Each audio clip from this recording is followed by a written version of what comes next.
We acknowledge the traditional owners of country throughout Australia and recognise their continuing connection to land, waters and culture. We pay our respects to their elders past, present and emerging.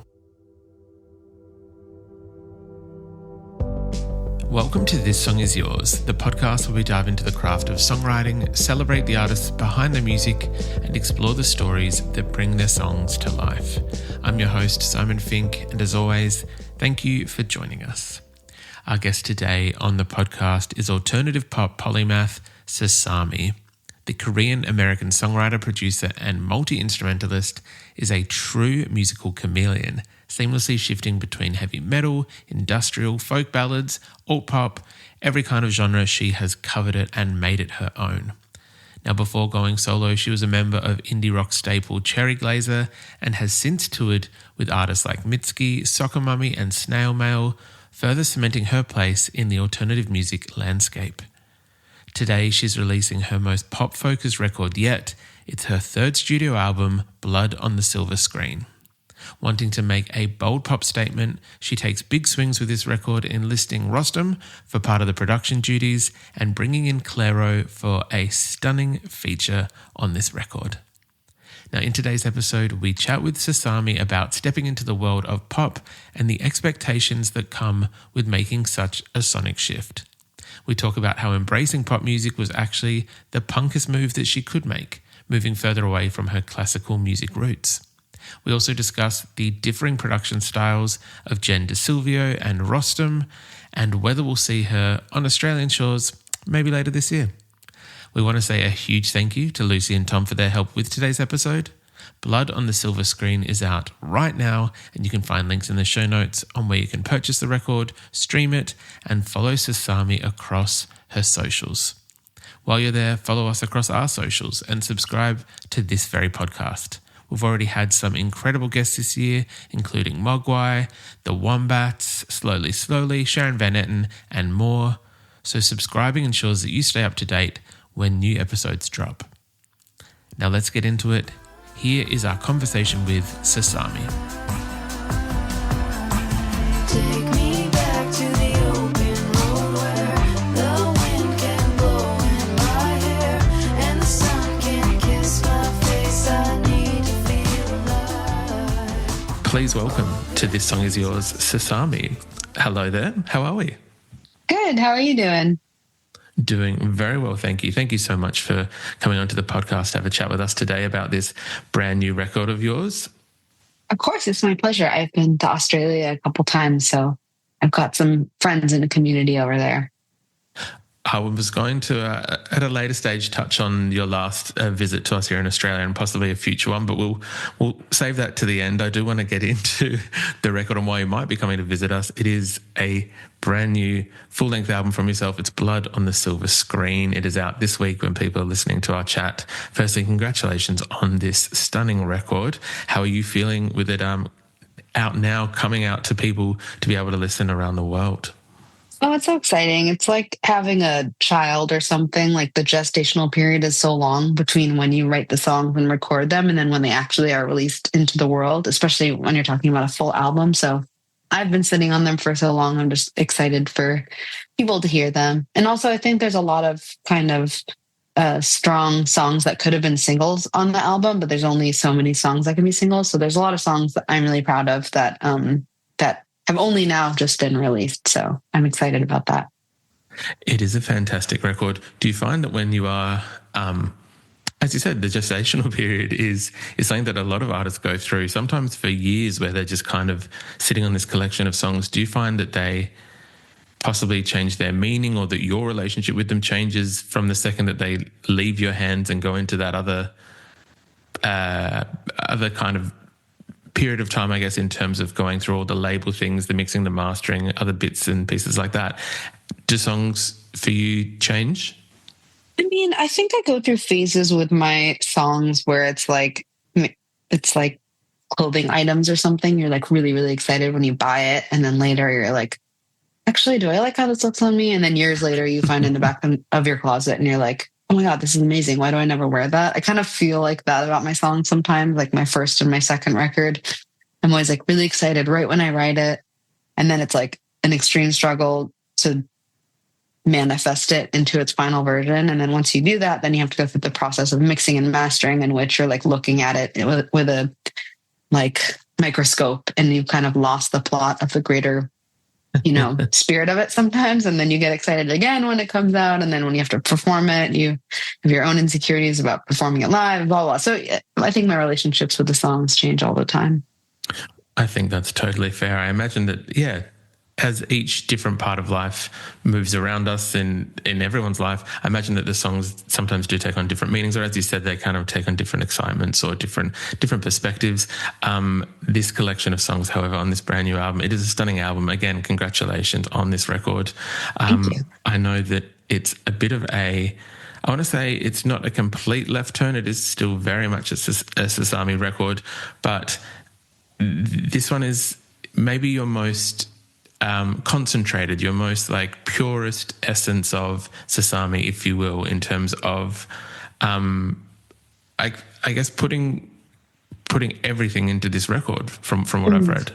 Totally. I mean, I think it was definitely a record of big swings, you know. Claiming to make pop songs about love is like two very big, all caps themes in human existence, which is pop music and love songs. So yeah, I definitely was like purposefully making a record that was not very subtle. Was there any? I imagine that there's always like a set of nerves when you are putting out music and releasing things to, I guess, relinquish control of them. With doing something like that is a little bit more of a, as you said, a bigger swing. Has there been a different subset of nerves this time around with this record? Does it feel the same as those previous two? Oh, I don't know. I feel like the older I get, the more I really have zero expectations for how anyone will ever receive anything I put out. And it's the healthiest way is to just put everything you have into everything you do and expect something back in return. So that when you get even an ounce back in return, it feels like a gold rush, you know? So I have a very like healthy relationship with letting go of my work once it's out in the world, I think. I've seen quite a lot of press for this record in the lead up to this week when the record is out. Quite a lot of love for it. I know that across different, different like platforms, different mediums, we've got a lot of, your online publications, a lot of TikTokers, I think are really loving this album, or like music influencers. Have you been surprised with the reaction of the singles that have been put out so far and how people are reacting to the new era? I mean, I think that would make sense. You know, my last album, Squeeze, I like very intentionally put the song Skin a Rat, which is like no milder than it sounds by its title, as like the first song on the record, which was like quite an aggressive mission statement. And so I'm sure that like scared a lot of people away, but I really don't tend to make things with the fear of how they're going to be received positively or negatively. I just kind of like have a vision and I have to stick to it. And I think with this album, I intentionally was making songs that were much more me reaching out to connect with people and be relatable and communicate with contemporary culture in a way that maybe some of my other records were a lot more introspective or purposefully aggressive. So I think that tracks sociologically or philosophically or whatever, psychologically. Tracks that are not that songs that are catchy and not scary sounding would be more relatable. I think that's totally fair. I think there's almost that weird part of connection that's both scary but also somewhat comforting in a way almost. Totally. And I think for me, like, you know, my main genre that I studied first was classical music. So every genre, whether it's post-punk or new metal or pop, is like a departure from my mother tongue musically anyways. So I don't know. I feel like the punkest thing for me is to just do whatever I want, as opposed to like the punkest thing I could do is like aggressive guitar music. Not really. I think the punkest thing I could do is literally just follow my whims, even if people don't get on board with it, you know? And I feel like finding that like punk spirit and whatever you do is so important, because everything is so like capitalized and crazy with social media now that it's like whatever makes you feel like you're being subversive, even if it's literally making catchy music with 4 chords, then I think you should do it. 100% agreed. I don't think I could actually articulate that any better myself, so I'm not going to even try. I know that for this record, it is an overarching kind of pop record, but as we've just discussed, it doesn't really kind of meet, I want to say, just your like bubblegum pop. It's not like kind of the pop music that maybe people necessarily go to straight away when they think of pop, but it is subverting those expectations with quite of like a melting pot of pop, if you will. There's elements of pop music, there's elements of classic rock, there's elements of metal. I think there's little bits of country music in terms of structure and maybe like the way that the songs work. I'm curious for you as a composer and as an artist and a songwriter, when approaching to do something like this, how do you have all those influences that kind of build these incredible songs, and they do work really well together on this record? How do you build them without it ever being bloated or ever being too much with so many kind of different ingredients, if you will, to continue with the cooking metaphor? Yeah, I mean, I think part of it has to do with like my relationship with my collaborators, because I came up in like a pretty self-serious like indie rock scene where no one used backing tracks. Like everyone was kind of allergic to saccharine cheesiness or like over earnesty, like kids that really found themselves in counterculture movements and really didn't relate to mainstream kind of culture. And so I really grew up with this like allergicness to cheesiness, which is probably why I didn't really listen to a lot of pop music growing up.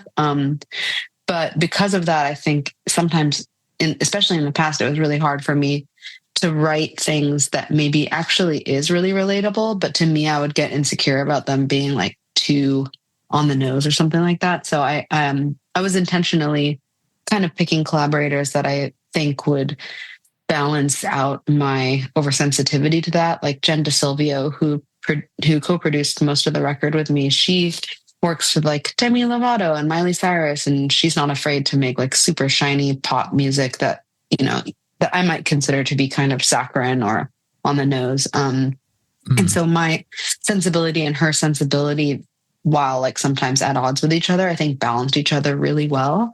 And sometimes even I would be looking for something more straight ahead pop sounding, and Jen would remind me to include more guitar and more rock elements. So having collaborators gives you a lot of perspective and helps you not go too far in one direction that kind of makes you lose the balance of a record. 100%. I know that, as you mentioned, you work with Jen on the record. I think that the other producer that you worked with on maybe a few tracks was a previous guest of ours on this podcast, was the lovely Rostam, previously of Vampire Weekend. From all accounts that I've kind of heard and researched in preparation for today, was that it was very different working styles with Jen compared to Rostam in terms of obviously the product that has been and the art that has been created as a result of has been fantastic, but that there was very different kind of working experiences with the two, I guess.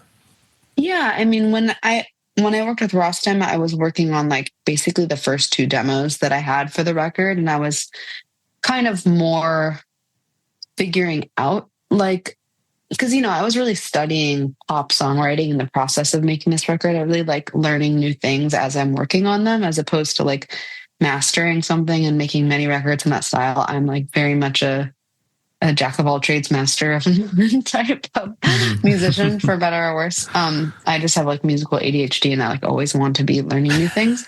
But yeah, when I was working with Rostam, I was still kind of getting my footing with the writing. And by the time I started working with Jen, I was feeling a lot more confident with the songs that I was writing. So I was kind of not leaning on Jen as much for the writing and structural elements of it. Whereas when I was working with Rostam, I was like a bit more open to kind of breaking things apart and restructuring them.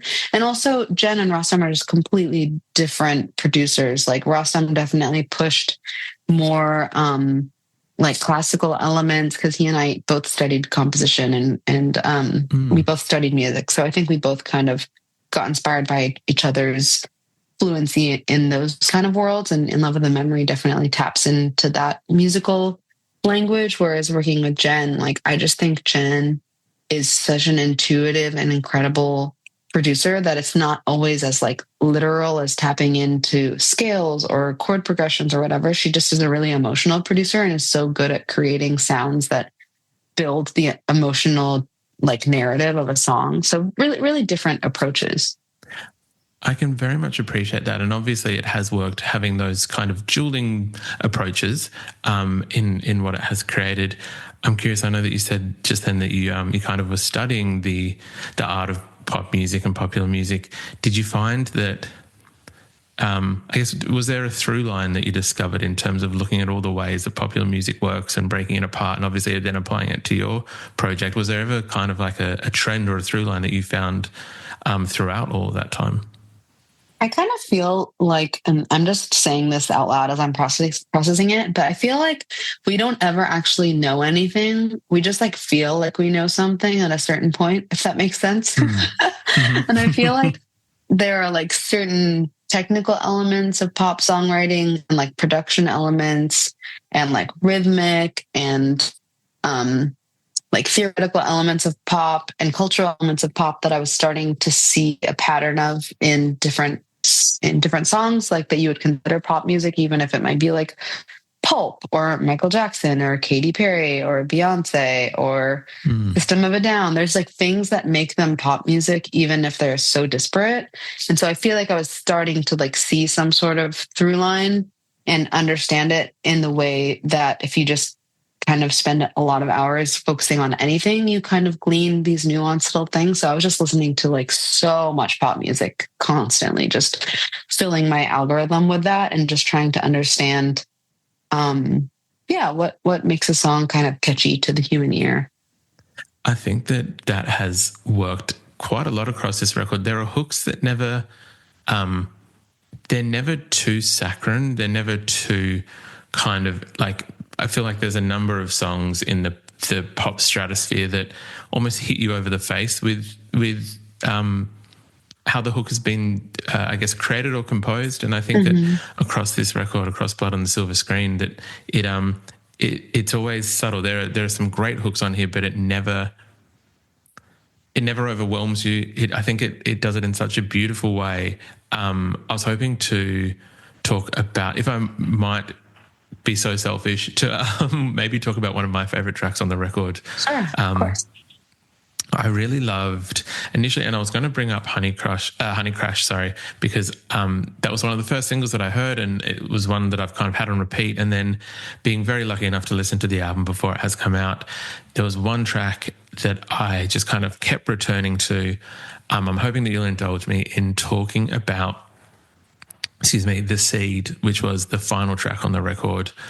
I feel like it is doing the same thing that a number of the songs on the record are doing, but it almost takes the country music building blocks and has almost like a tiny bit of a grunge element, not necessarily to the sound, but the structure of the song. Definitely. I'm wondering whether you might be able to talk us through the inspiration or like how that song came to be. Yeah, that song was also one of the earlier ones that I wrote, and pretty much all the songs I wrote on acoustic guitar, because there's a lot of kind of contemporary pop that I like, but I don't really feel, I like the production and the sound of it, but I don't really feel like there's necessarily an extractable song at the core of it, which is totally fine. There's nothing wrong with that. But I just intentionally really wanted to make a record that at the end of the day, it was all songs, even if the production creates a feeling of pop kind of movement and groove, but I just wanted there to still be songs in the core of those. And so I wrote a lot of the songs on this baritone rubber bridge guitar that Ruben at Old Style Guitars in Silver Lake makes. These like custom, he makes parlor guitars and baritones, but they're kind of popularized by like Phoebe Bridgers and Taylor Swift uses them a lot, and Blake Mills, and a lot of really awesome musicians. But so there's like a really special tone to it. It kind of almost sounds like a cello or something like that, like a cello or bass pizzicato. And so the beginning kind of riff is on that guitar, and then it kind of continues throughout the rest of the song. And I had actually really pictured it being a lot more electronic, but Rostam had this kind of grungier vision for the production.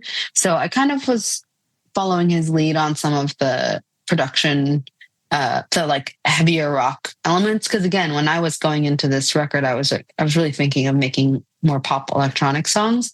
But I think there is something really special to trusting your co-producers to like have a vision and see it all the way through. So I really wanted to allow him to do that. And then also once he was kind of doing these electric guitar chords, I was asking him to add in nines to kind of like bring in this new metal sound that kind of tied in the Squeeze sonic kind of palette. And yeah, it's interesting because there's something really optimistic about the lyrics. It's kind of the opposite of a lot of the songs, which is like there's a positive sound to the song, but kind of a pessimistic or like heartbroken like nature to the lyrics. But then the seed, there's actually in some ways, especially how it ends, like a real positivity in it. But the sound is quite dark. And I just thought it was kind of the inverse, the inverse of Squeeze, where it starts with this really aggressive sound and kind of